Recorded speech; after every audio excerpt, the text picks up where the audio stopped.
Welcome, everyone, back to the Fantasy Football Profit Podcast. I'm Craig. Jeff is sitting across from me on the couch, the comfy couch.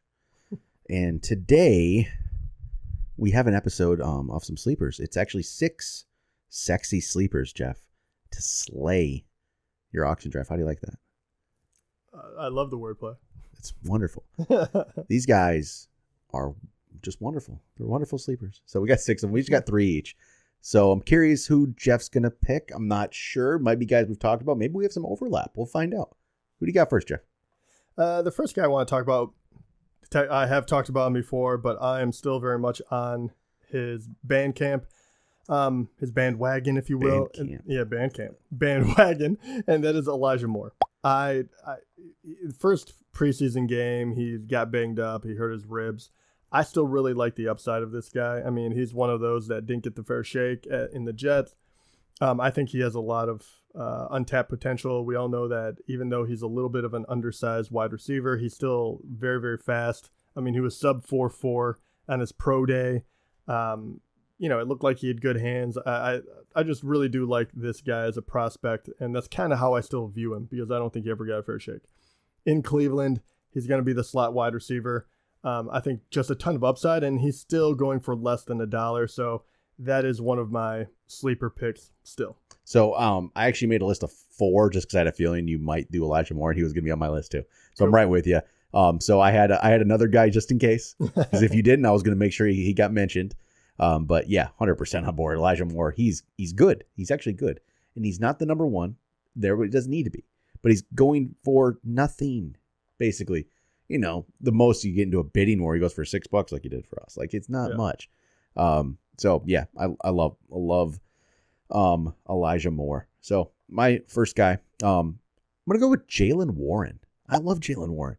I actually just picked him up in the league, but it's not just that. I don't think there's a huge gap between him and Najee Harris, and not just me. Like, from people that actually watch this stuff and pay attention to this stuff a lot, they're saying the same things. There's really not a huge gap between these players. And I think Jaylen Warren's actually going to have just some standalone value. He's not going to just be a handcuff. He's not just a handcuff. He's going to play. He's going to it's hard to say he's not going to be like flex worthy, but he's going to get some work. He had 28 catches last year. He ran the ball 77 times. I think that's going to increase. I like Jaylen Warren, especially because you get him obviously for nothing. His average price on ESPN is $0.2. So he's absolutely down there. People think he's a handcuff. I think, man, I'm just not a big Najee fan. And Najee's always just been a volume guy. That's all it's ever been. Jaylen Warren could prove himself. It's funny, I just saw another headline. I don't know what radio is, but Jaylen Warren will be their starter by Halloween. That's a great headline. But I love Jaylen Warren for this year. So, Jeff, who do you got next? I like that pick. This one is probably is another guy that I like. Not as far down because it's tight end, and tight ends are very, very shallow, but I still want to throw out some love to Greg Dulcich. The guy, he's been talked about by a few other people, not completely going to be an unknown, but at the same time, I feel like it's cooled, and I'm still very much in line for him being the starting tight end for the Denver Broncos offense being better than it was last year. And if you look at what he was able to do as a rookie, which we hate rookie tight ends because they do not produce most of the time, 99% of the time. Dulcich was actually pretty darn good. And even though he was injured and missed the first 5 weeks, when you just compare what he was able to do, which is week 6 through 16, he was the 10th best tight end. Once again, you're not coming anywhere near like the top 5 guys or anything. He was only 2 touchdowns. The offense was pretty stagnant. But what he was able to prove in his rookie campaign on a bad offense, I think just says mountains about the guy. He's a big frame, pretty athletic guy, and I think they can use him in multiple ways. Once again, we talk about the coaching staff and everything that's changing there. Mm-hmm. Is Russell Wilson going to be a lot better? I do not know, but I think he'll be I feel like it has to be better. Yeah, I think he will be better. So if you're not going big on tight end, which I personally don't like to do, I love grabbing this guy because I think he has huge upside. And if he can be, when he's healthy and he's still a top 10 guy, I can't ask for much more. And I think that he has tremendous upside. He might make a sophomore year leap Yeah. I really like him. Yep, I'm with it. And once again, less than $1, it's a supposedly. end of draft dart throw. See what happens. Yeah. My next guy, I feel like he's still a sleeper. He's going for only $1.9. But he did go for more in our draft the other day. But Jahan Dotson. I love Jahan Dotson. I've talked about him before. I'm going to talk about him again. I think this guy is really, really good. He could surpass McLaurin this year. I think Terry McLaurin's really, really good. This could actually be an awesome receiving group. I don't know exactly what Sam Howell is. That's going to be the key here. But I love Jahan Dotson. He's under $2 yet. He did go for $7 in our auction, which is also a keeper league though. So you got to think that might skew it a little bit. But I love Jahan Dotson. I think you're going to see a great year from him.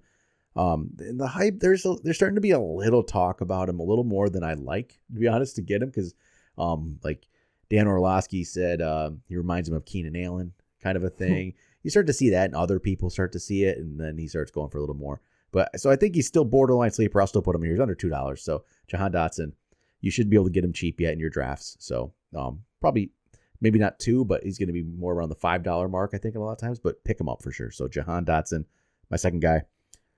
Who's your third, Jeff? Third guy going technically for $0.1. I think that will slightly go up a little bit because he's doing well in preseason as well. But I'm still very much in with Tank Bigsby. He is going to be the backup to ETN. I think there's a lot of possibility for this guy. If he keeps showing out, he's a larger body than ETN. You could really save some wear and tear on him, who is the more athletic, kind of like lightning in a bottle type of guy. We've seen this happen over and over and over again, and I'm getting a little ahead of myself. We don't know that he's going to be the goal line back. We don't know how they're going to use him. But every time that he shows up or there's a piece of news about him, it's always positive. And as a rookie running back, we talk about how they can be inserted and they can play. Big guy, fast enough coming out of Auburn. I think that they're looking for a, back by committee type thing here. And they have they're starting to have a lot of different weapons. I'm drafting him and hoping that he turns into a goal line back and starts vulturing touchdowns.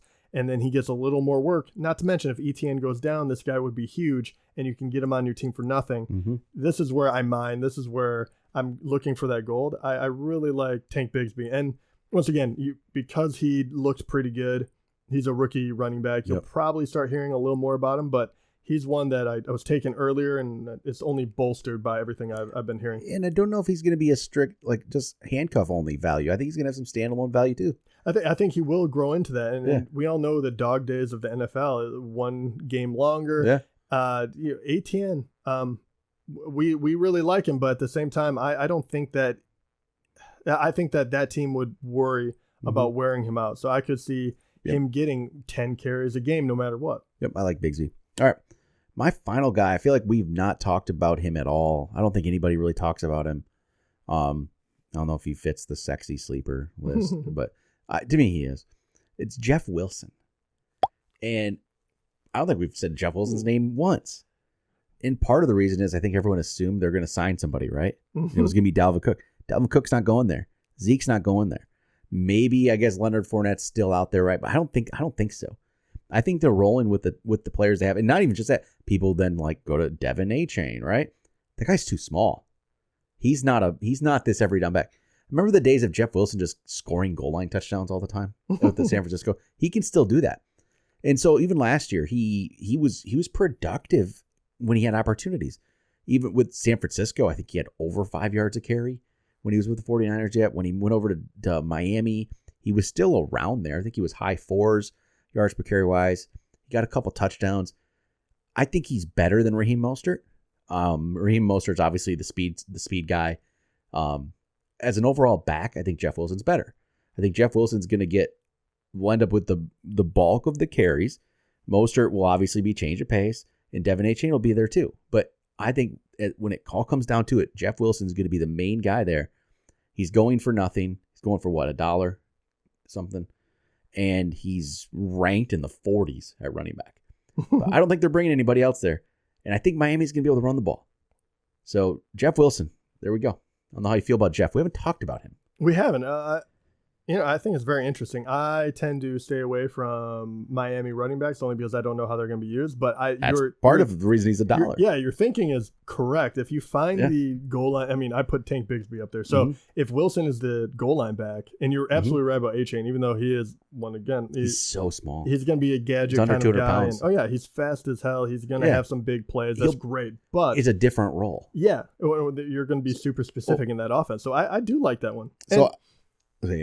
I was going to say there one more guy, and I didn't put him on here because he's a name, he's a QB, but I like to throw it out there as in a cheap person you can get that if you're not going to spend on that, kind of like it did with Dulcich for tight end.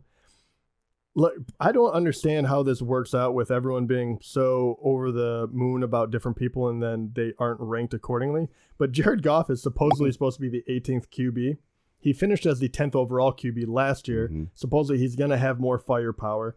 It should be easier for him. Jahmyr Gibbs, he can throw the ball to him. He gets Jameis Williams at the second half of the season. If you're not paying for a QB, he's an easy guy you can get for $1, and you can have a very safe quarterback that you probably will be. I mean, even if he's 7-8, you're just like, okay, good. I have a safe guy on my team. So I just wanted to throw him out there as a buck guy. It's like you can't go wrong. And then I didn't throw Khalil Herbert on here because I think he's become starting to, but I like where he has that, especially after that preseason game. That's part of it. I'm going to still say it because he's still cheap, enough. But Khalil Herbert, I didn't mention him just because I think he's more than a sleeper at this point. But love him. But yeah, there we go. There's there's six sexy sleepers to slay your auction draft, Jeff. Woo! So don't pick them all up. I'm gonna say that's one thing I think people might go overboard sometimes is you get too many sleepers. You don't need all the guys. Pick a couple of them you like. Yeah, pick the ones you like. Take a look. Don't go too crazy with sleepers, but just get a couple. And there's so many guys down here that I want to name, but maybe we'll have another episode. Yeah, so we have have 6 more. I like it, and we'll make sure we play with alliteration all over again with the title. All right, that'll do it for this one. Talk to you guys next time.